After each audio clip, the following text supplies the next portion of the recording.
Thanks for choosing a 3CR podcast. Throughout June 2023, we're running our annual Radiothon, where we ask you, the listener, to make a donation so that we can continue to make great radio. Your donation will help keep us community-owned and community-controlled. Go to 3cr.org.au/donate, and with that done, please enjoy the podcast. But you also had people that were very fine people on both sides. And the aliens with mind meld and give them the technology. They're bad aliens. So are you surprised the Nazis were influenced by demons? No, if demons are real, I would definitely think they'd be on the side of the Nazis. Yeah. McDonald's is connected to the Clintons. They chop up the bodies and put them into the sausage and hamburgers. People are being cannibalized. Look it up. And I'm watching CNN talk about this as violent white nationalist protests. We have done everything in our power to keep this peaceful, you know? It's Pepe's become kind of a symbol. Welcome to Pasaran, a show about fascism and its gravediggers. I'm Cam Smith. I'm Andy Fleming. And we are talking to Bill Peel, the author of Tonight, It's a World We Bury. Thanks for joining us, Bill. Thank you for having me. I guess just to begin with, you've written this book, Tonight It's a World We Bury, subtitle Black Metal, Red Politics. Could you tell us a little bit about what inspired you to write this? Basically, it was a way of kind of smashing my two biggest interests together to see what came out, I suppose. So the book isn't specifically about fascism in black metal so much. It's more about finding a potential left-wing politics in black metal. Not even left-wing bands necessarily, even though those do exist. It's more about finding, finding resonances, let's say, between certain ideas that black metal has and certain ideas that are common among left-wing thought, let's say. So, Bill, for listeners who may be unfamiliar with the genre, can you briefly explain what black metal is and, where it might have been heard before? Sure. So black metal started in the late 80s, early 90s, let's say. And it kind of came out of the more extreme sides of thrash metal. So people might not have heard the term thrash metal, but, bands like Metallica, Slayer, Megadeth, Anthrax, those are usually considered the big four of thrash metal. And black metal is more or less what started as more or less just an extreme version of that. So whereas death metal also came out of thrash metal, death metal is very low-pitched, very technical, the famous Cannibal Corpse, really low growling sort of thing. Black metal is the opposite of that. So the guitars tend to be high-pitched, super fast, very amateurish in terms of actually playing the music. And the screaming in black metal tends to be high-pitched rather than low-pitched. So it's difficult to explain black metal in terms of itself, but I always like to make that comparison because black metal and death metal get confused quite a bit to those who aren't that aware of them. And the most famous bands in black metal are still really those bands that were popular in the 90s. So Mayhem, Darkthrone, Burzum, those are really the big three of like old school Norwegian black metal that are still probably what most people think of today when they think of black metal. And for like more popular stuff, people might have heard of the movie and the book Lords of Chaos, which kind of deal in black metal's more sordid history outside the music. So things like, burning down churches, killing their bandmates, suicides of certain like famous black metal musicians, things of that. Black metal, its reputation a lot of the time isn't really based on its music. It's more about its, extracurricular activities. So it's not a genre of music for shiny, happy people? Always, yes. Real positive atmosphere to a lot of it. Yeah, it's got a very white teenage boy reputation, which, like, granted, that is how I first started listening to it, but thankfully it's come a long way since then. I guess in thinking about the relationship between music, in this case black metal, and politics, I guess insofar as black metal has some kind of political status, it's normally understood to be either nihilistic and apolitical or right-wing, and hence we've witnessed the development of something called National Socialist black metal. Can you talk a little bit about the relationship between black metal and NSBM or National Socialism? Sure. So basically, since the genre started, it's been associated with right-wing musicians. So earlier I referenced Burzum, the very famous band, and the one man behind Burzum is called Varg Vikernes, who is probably one of the more famous black metal musicians, partly famous because his politics are so right-wing.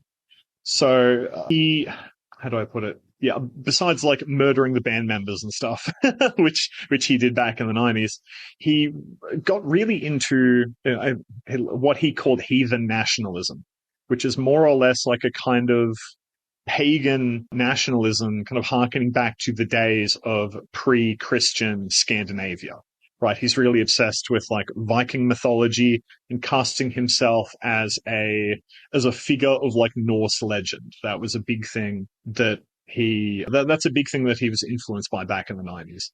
But it wasn't just Varg, of course. There's also quotes in that Lords of Chaos book I mentioned. There are quotes from Hellhammer, who was the drummer for the band Burzum, and he said pretty emphatically, like, black metal is for white people. And as far as we're aware, like that was a sentiment that was pretty widely shared among the scene. It's like I said though, it's come a long way. Like nowadays there are some other more famous musicians. Like there is Mika Asper, who's quite well known mostly from the band Deathspell Omega, but he also runs, I believe he's involved in running a label called Northern Heritage, which is, its name kind of gives the game away in terms of its, racial and like kind of Western civilization, in quotes, like interests. And another sort of famous figure is called Alexei Levkin, of a band whose name that I cannot pronounce. It's in Russian, if I remember correctly. And he's recently kind of been more well known for being in the Azov battalion. He was always very interested in that, like, Ukrainian nationalism and stuff like that. But it does go broader than those three figures. Like, particularly NSBM seems to be most common in states or in countries that you could broadly call post-Soviet. So Russia, Ukraine, and Poland, they have always had this reputation in black metal for harboring a very right-wing atmosphere. Obviously, there are NSBM bands from America. There are many from Australia as well, which we can get into. There's even some from like South America and Asia. It goes all over the place. But primarily, Russia, Ukraine, and Poland seem to be the kind of hubs for this like NSBM atmosphere. Even like since the 90s and to today. It's a continuing trend. In some countries in Europe, Ukraine, for example, you have a situation where like an NSBM festival like Asgard's Ray can sort of operate out in the open.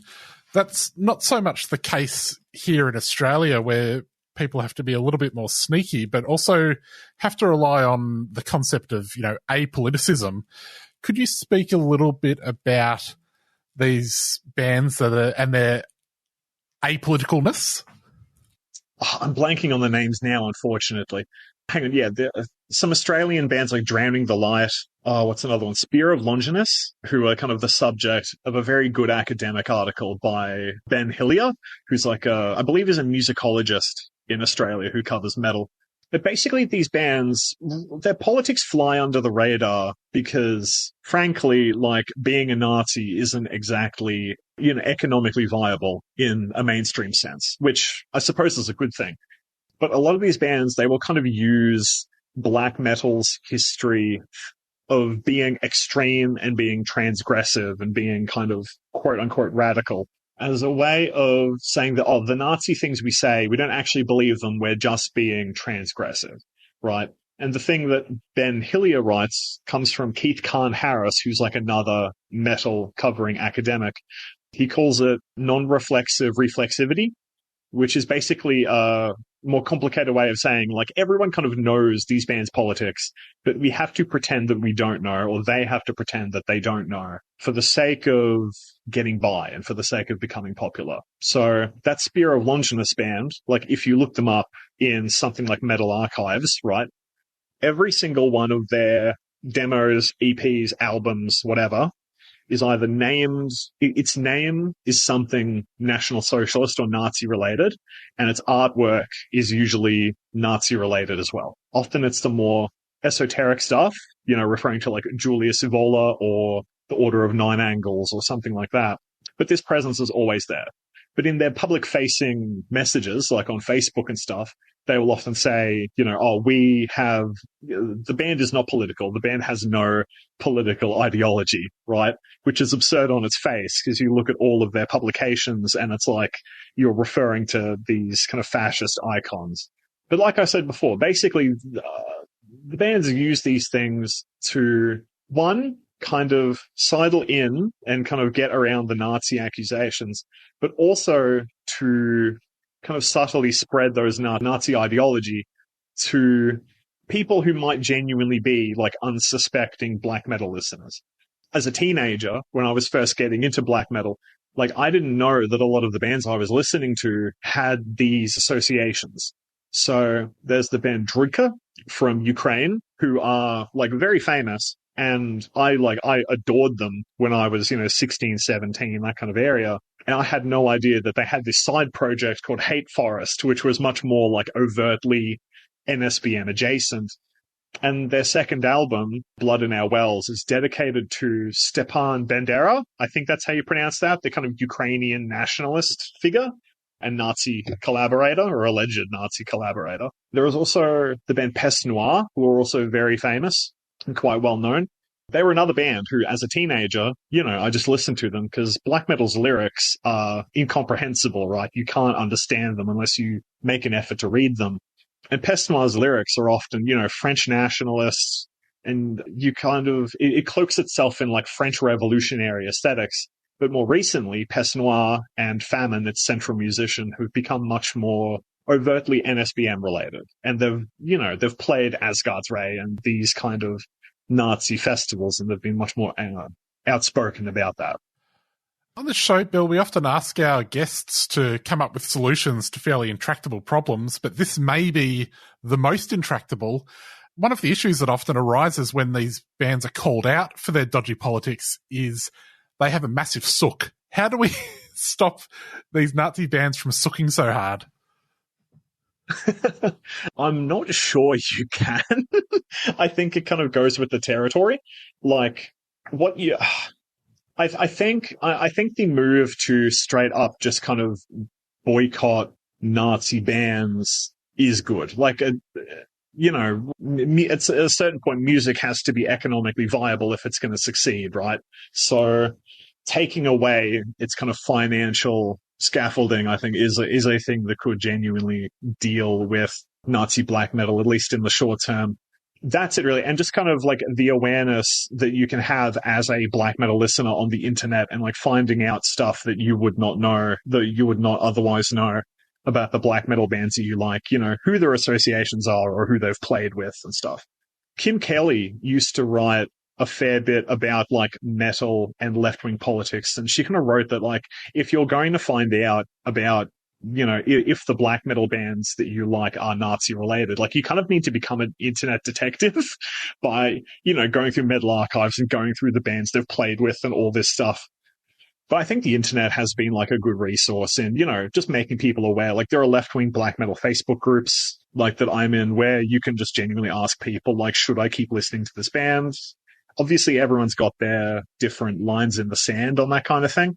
But yeah, honestly, just the move to boycott and like the kind of awareness that can only come with our media landscape about, where information on the internet is so proliferate that it's going to, that you can become aware of the bands that you're listening to.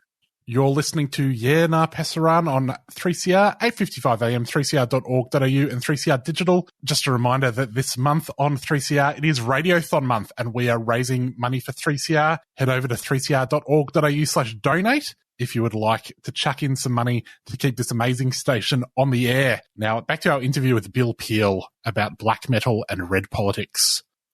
Bill, many of the bands you've identified have some unsavoury politics, and yet the book as a whole seems to argue in favour of, if not rehabilitating black metal, at least examining it closely for grounds upon which it might become a more subversive force and fulfill its promise. And you describe the genre through various, musical and other devices like distortion and so on. Can you briefly outline the approach you took to, I guess, writing about black metal and its interpretation and what it provides for or allows for in terms of more progressive or socialist expression? Sure. Basically, I set out writing the book knowing what I didn't want to write first. So, like a lot of black metal people have read books like Lords of Chaos. I've seen, okay, like I don't want, like, and my understanding of that was I didn't just want to write a left-wing history of black metal music. Not only because there's not honestly a lot there, but it's not the kind of book that I would like absolutely love to read in the same way that I'd love to read, a book like Black Metal Rainbows, which is another book that we can talk about later maybe. So I set out knowing that, I didn't want to just write like a kind of biography of like left-wing black metal bands. I didn't really want to write like a left-wing history of black metal. I set out those chapters the way that I did because I wanted to start with what distinguishes black metal from other genres of music and other genres of metal, right? Because I knew from the start, like the book was going to be about black metal just because I don't really have that much familiarity with other metal genres. Like it's this interesting thing where like a lot of black metal fans who I've talked to have said, and I agree with this as well, this is true of me, that, the only real metal genre I listen to is black metal. And like everything else, I listen to like shoegaze or, drone or stuff like that. So those kind of concepts, which are distortion, decay, secrecy, coldness, and heresy, I write about those because I think that they're obviously not every black metal band adheres to all of them or adheres to any of them, but those are fairly common conventions that seem very specific to black metal in comparison to death metal or doom metal or other genres, like I said. So I would start with those concepts and kind of make connections between those concepts and like what a thinker on the left might be writing. Like it would often have like a eureka sort of moment, basically, where it'd be like, oh, I could connect black metal's coldness and that kind of ongoing connection to Andreas Malm's new book about like, not new book, but Andreas Malm's Fossil Capital, which is about like the development of coal during the Industrial Revolution and like that birth of capitalism, more or less. So the book isn't really a criticism of fascist black metal or like NSBM so much as it is like an affirmation of what can be left-wing about black metal. And I don't want to say I'm putting like a definitive stamp on it either. Like a lot of, Nazis like black metal, and there is something about black metal that Nazis seem specifically quite drawn to. While I didn't want to obsess about that, you kind of have to acknowledge that as a big part of the genre's history, in my opinion. With regards to distortion in particular, it seems that one of its attractive aspects or appealing aspects for you in particular is its non-commerciality. It doesn't aspire to, or distortion doesn't try to create harmony. It tries to create disharmony in the listener. And it's because of that and its other qualities that black metal proudly wants to remain on the musical margins, at least. But you think that there's something valuable about that. Can you talk about why black metal's particular qualities and its relative unpopularity might be useful, or what it generates in terms of a left-wing perspective? Sure. So I compared distortion with, or I connect this idea of like black metal and distortion with the kind of Nietzschean idea of like self-overcoming, right? And I say distortion is it started in the 50s and it's always had this idea of going further than itself, right? And that it's never been particularly interested in like setting out boxes and saying, okay, this is the music that we are going to play. This is the music that we like, blah, blah, blah. Instead, I say, no, distortion is all about finding further extremes, let's say, or finding further like musical extremes that you can go to, or finding like new original creative avenues. And I'm obviously coming to this from like a libertarian socialist perspective. Obviously that does play a pretty like big factor in the book. And I kind of compare that distortions idea of self-overcoming with how black metal has developed since the 90s. It's sort of got this reputation for being extremely insular and like building walls around itself, right? Every black metal fan kind of knows these stories about, you know, Varg Vikernes killing Euronymous, right, from Mayhem while they were both in the same band, the kind of suicides and the murders and blah, blah, blah. All this stuff is kind of repeated over and over again. And a lot of black metal fans today will be very obsessed with not only those stories, but the black metal music that was created in, you know, 1989 to 1994. That's like its peak period to these people. And their idea of black metal is it never having developed past that point. You know, they're like, oh, why can't this music be more like Darkthrone's Transylvanian Hunger, right? Which is a very great album, but it came out nearly 30 years ago at this point. So like I said, I compare that to Distortion, which is all about finding new avenues to explore. And towards the end of that chapter, I kind of list out some bands that in my opinion, kind of take that idea of distortion and run with it, right? And connect black metal to other things. And they kind of distort black metal itself by kind of breaking out of the genre and making weird connections with other music. Like Backwash, for example, is a very good musician who kind of mixes up like black metal and industrial music and like rap. Yeah, so that's more or less what I'm getting at by that chapter. And I'm kind of, how do I put this? I'm saying that that's the real way of being non-commercial, if we're going to draw it back to that kind of left-wing critique. Because at the end of the day, you know, Mayhem and Darkthrone and Burzum, they were very radical at the time, they were very uncommercial at the time, but now they're extremely popular in terms of black metal, and by that nature, they sort of end up becoming commercialized, right? Whereas that idea of distortion, of self-overcoming and exploration, that allows us to think of a way that black metal can be uncommercial in a long-term sense, right? By exploring avenues instead of becoming stuck in this kind of fortress of what black metal was for a 5-year period. Now, Bill, when I think of metal, I can't think of anything more metal than slurping down the blood of the vibrant youth, like a modern-day Dracula, and yet in the book you describe Peter Thiel, for example, as an enemy of black metal. Could you speak a little bit about the relationship between black metal and death and why Peter Thiel is its enemy? Sure. It was a while ago. I was definitely getting weird when I brought that up. But yeah, Peter Thiel, so this was written back in 2021 where Peter Thiel, he wasn't so much interested in funding this weird kind of tradcath resurgence. And his interest was in like funding, there's a term for it now, but like what can broadly be called immortality research, more or less. And one of his big things was, like vampire programs, like you said. I can't remember the medical term for it, but more or less it would be injecting the blood of like healthy young people and keeping it for himself, like literally injecting himself with healthy blood to, prolong his youth, right? It's like a cartoonish villain, or it's a cartoonish idea of what a villain is, but that's something that he was genuinely doing, right? And the name for the startup doing this was Ambrosia, right? Which is like the word for like food of the gods, which is how Peter Thiel and his sorts kind of reveal themselves, like that's what their interests are. And now, like, you can see the kind of wellspring of this whole long-termist movement, right, is obsessed with like immortality and kind of permanent, like, unaging technology, right? This idea that like you can confidently keep your head in like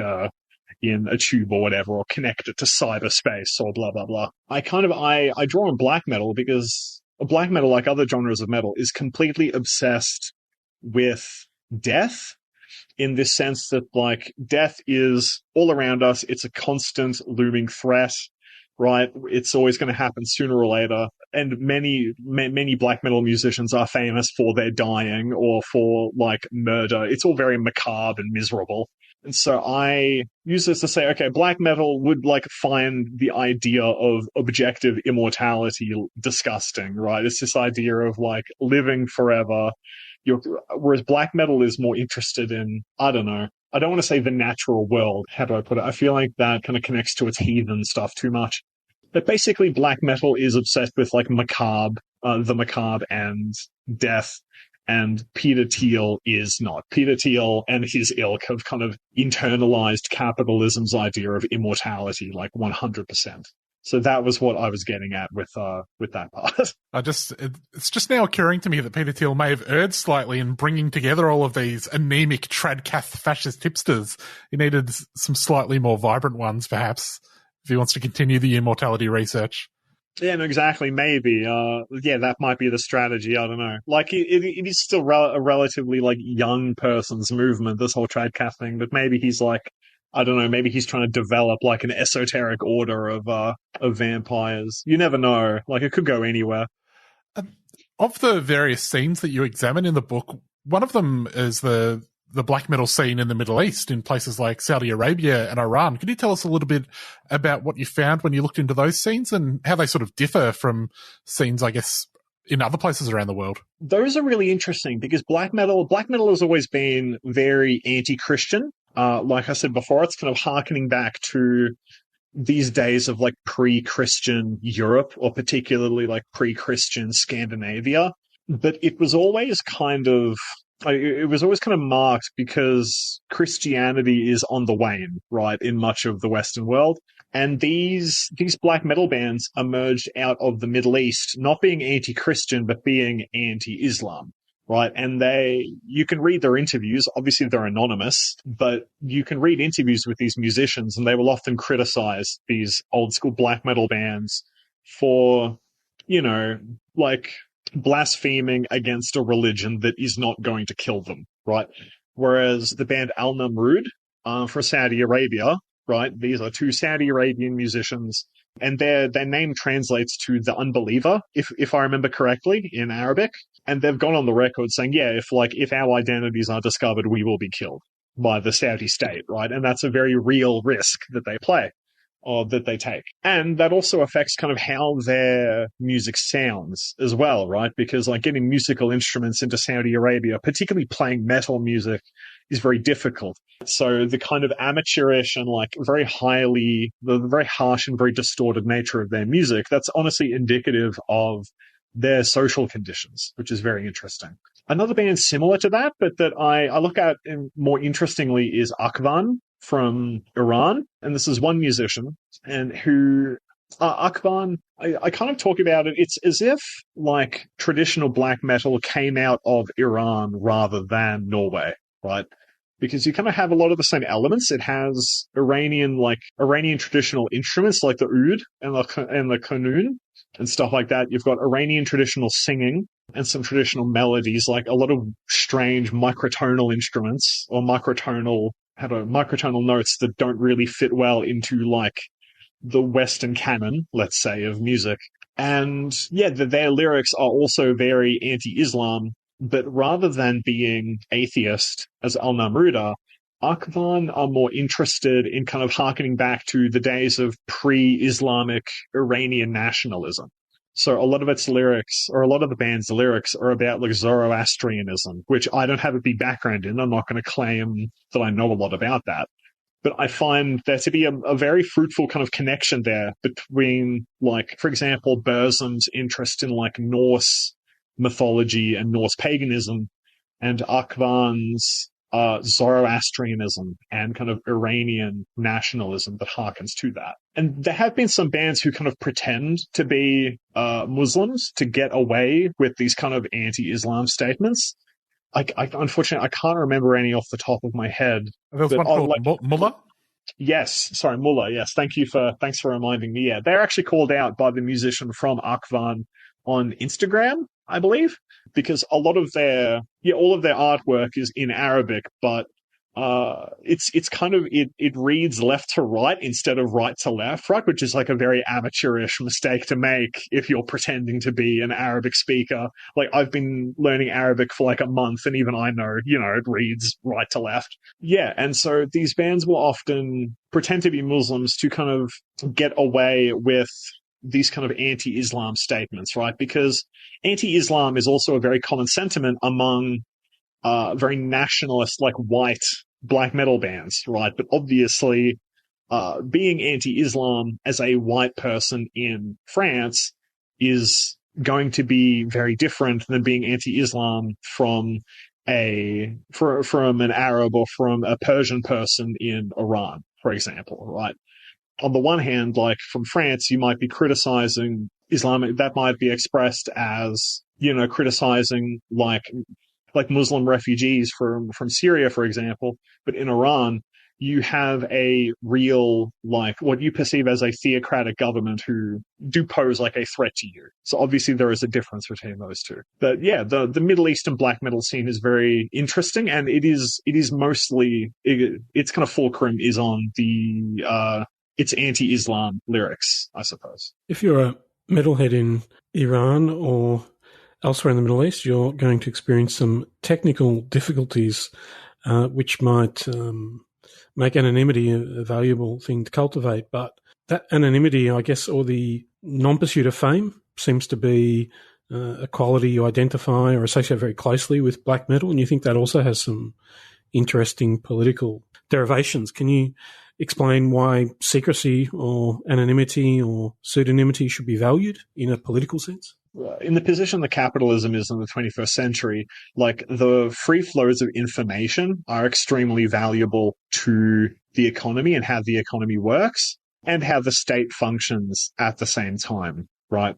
So you have texts from, like, it is the kind of like stereotypical like French anarchist groups like Tikkun, for example, or the Invisible Committee, who I was very influenced by writing the secrecy chapter. But basically, I argue that, like I said, like, the free flows of information are extremely valuable in determining like predictability to the economy and to human action. And so being able to make yourself anonymous is valuable because it prevents yourself from getting captured, right?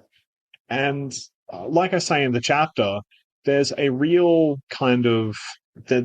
obsession with like making art confessional and making art all about like revealing yourself or your soul or who you really are or whatever. But I kind of criticize that from the standpoint of, I think we have too much information, right? Like, if you are in a real threatening situation, you would not be so willing to reveal yourself, right? There's a story that I told where, like, the start of the Communist Manifesto literally starts by kind of bringing to light a conspiracy that's been brewing for a long time, right? Because at the time, communists and socialists and anarchists were actually under threat from, governments all around Europe, right? Marx was exiled because of his beliefs and because of his agitation. And so, yeah, like I said, bands like Akvan or Al Namrud, like, they act in secrecy for a reason, right? Akvan's situation, I'm not sure how serious that is, of course. But Al Namrud, like I said, they've gone on the record saying if their identities are discovered, they will almost certainly both be killed by the government. And I think we should be suspicious with calls to reveal more of ourselves, right? I don't think we should rely as much on the politics of recognition as we've been told to believe, right? Because I think there's been a lot of politics of recognition since like the 1800s, and there has been some progress made, but I think after a certain point it becomes limiting, right? Because in this day and age with like I said, capitalism's kind of in like an information society that we're living in, like, I think it becomes an issue to be very willing to reveal yourself and to turn yourself into more and more information. One of the concerns that comes through in the book is your concern about the recuperation of, I guess, black metal as a genre, but more broadly, artistic cultural practices as a whole that have some kind of radical or subversive potential. I wonder if you think that black metal can resist. I don't see how it can resist commodification, although that's possible, but how it can resist recuperation and how it can be, if it needs to be, transformed into something that better embodies all these qualities that you think are disruptive to capitalist social relations. Yeah, like I said earlier, it's I kind of laid this out the most really with the distortion chapter. I said, okay, like black metal was a very kind of radical creation back in the 80s and the 90s. And I think what really avoids recuperation is this kind of distorting quality, let's say, like this constant kind of movement away from the original thing. Because eventually everything becomes commodified after enough time, right? But I think black metal has been very good at, and one of black metal's best features is its willingness to distort away from these kind of original forms or what black metal looked like back in the 1990s. Obviously, that stuff is still very common. And like I said earlier, I think that the kind of very recuperated black metal, like Mayhem and Burzum have been recuperated, right? They're extremely popular. Kind of the movement against like hipster black metal in the 2010s was all about like kind of Burzum t-shirts and Darkthrone t-shirts becoming like a fashion statement more than anything else, right? And I don't want to sound too much of like a boomer talking about like, oh, these kids, wear these band shirts without knowing any of the songs. But I think there is a real criticism of black metal if it's going to be obsessed with these bands whose shirts are a fashion statement in one way or another. And so I think one of the, I've said too much, but like I've said before, black metal is kind of exploring new things. I think in particular, there are a lot of bands coming from like the left in black metal who are doing very interesting things. So Liturgy are probably one of the more famous ones, and they're probably the band I reference, not most in the book, but like a great deal, and whose politics like I mostly agree with. But Liturgy are doing very interesting things with black metal, but they seem to have more in common with like experimental or like neoclassical music than with black metal. I think the best black metal bands, they use black metal as like a jumping off point to do something else that I really appreciate. So to kind of circle back, I think how to avoid recuperation in the long term is just by being willing to explore new things and kind of distort as far as you can go, and explore what you can do basically with all the sounds that you have available. Bill, just finally, you mentioned earlier the book Black Metal Rainbows that was edited by Daniel Lutz and Stanimir Panayotov. Could you speak a little bit about that book and what you think projects like that could mean for the future of black metal? Black Metal Rainbows, I feel like it will always be compared with my book, because obviously we're doing very different things, but, there's like a similar publication period in which it came out, and it's basically Black Metal Rainbows is trying to kind of explore black metal from the perspective of specifically like anti-fascism and queer theory, right? And it takes a lot of black metal musicians and theorists, and that they've each written like kind of individual essays on like what they can do with black metal. So I think Ravenna Hunt Hendricks from Liturgy wrote an essay in it about queer traditionalism, right? Talking about her own kind of interest in like Catholicism, for example, which is very interesting, but from the perspective of her as a trans woman. And it's kind of one of the new, I think it can be seen as like this really great emergence of a lot of trans and queer people in black metal specifically. So, aforementioned Ravenna Hunt Hendricks, Margaret Killjoy, who is really great and who's the musician behind, or one of the musicians behind Fema Nazgul, who are like a keyboard-centric black metal band. There's the other musician who's, I don't remember her name, but her project is called Victory Over the Sun. And she makes like very strange experimental, like microtonal black metal with noise music. So, yeah, but more or less, Black Metal Rainbows is if my book was doing what I do with, Marxism or anarchism or whatever, doing that with queer theory instead. So uncovering what is queer about black metal, or how can you queer black metal, to use it as a verb, right? So yeah, and like I said, I'm a big fan of it. I think it's indicative of a very positive trend in black metal, where more queer people feel more comfortable in the genre that has historically been extremely hostile to them.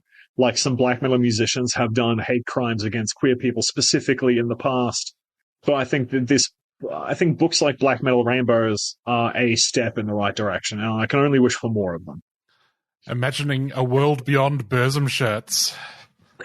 Exactly. Liturgy shirts, maybe. Now, Bill, we are ending on a cheery note, but it is Radiothon month here at 3CR, and somebody did say they would give us $50 for every show that I ended by saying, and on that cheery note, which is what I usually say when someone says something incredibly depressing at the end of the show. So, on that cheery note, we'll wrap it up. The book is Tonight, It's a World We Bury, Black Metal, Red Politics. It's out through Repeater. Thanks for joining us. No, thank you for having me. Well, Andy, that is our show. We've got a few more questions for Bill that we will ask him on the podcast version, which people can find at 3cr.org.au/Yerna But before we go, we have a few things to say about Radiothon. We do, Cam. We've raised some money, but we need to raise more. In fact, how much do we need to raise, Cam? What's the figure? I think that we should aim, in honour of what we've just been discussing, to raise $666 before the end of the month. Hail. Which people can do by going to givenow.com.au/CR/Yerna or going to 3cr.org.au/donate. Just make sure you say it's for Yerna Passaran. And we also have a few people to thank who have already donated, Andy. We do we, Cam? Well, let's thank them. So, thank you to Sharon, Suzanne, Karen, Paul, Ben, Al, Marcus, Jordan, Scott, Charlie, Trudy, Kat, Evan, Kurt, Brendan, Paul, Thomas, Robin, Jay, Kath, Joe, Kaz, Emily, Sarah, Peter, Caitlin, Darren, Sean again, Daniel again, Sean again, Daniel again, Christian, Lachlan, Paul, Juliet, Garth, Paul, a different Paul, Kev, Ian, Teresa, Robert, Gary, Vanessa, Daniel, Sean, yet again, and finally a very big thank you to Andrew from Queensland. We really appreciate it. givenow.com.au/CR/Yerna Passaran or 3cr.org.au/donate are the places to go. And yeah, we'll catch you next week. We will, and thank you so much for the support. We really appreciate it. Bye. See ya.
Did you know that each donation over $2 you make to 3CR's Radiothon is tax deductible? That means that when you're doing your tax return business, you can claim your 3CR donation as a legitimate tax deduction. To make a pledge to this year's Radiothon, call the station on 9419 8377 or donate online at 3cr.org.au/donate.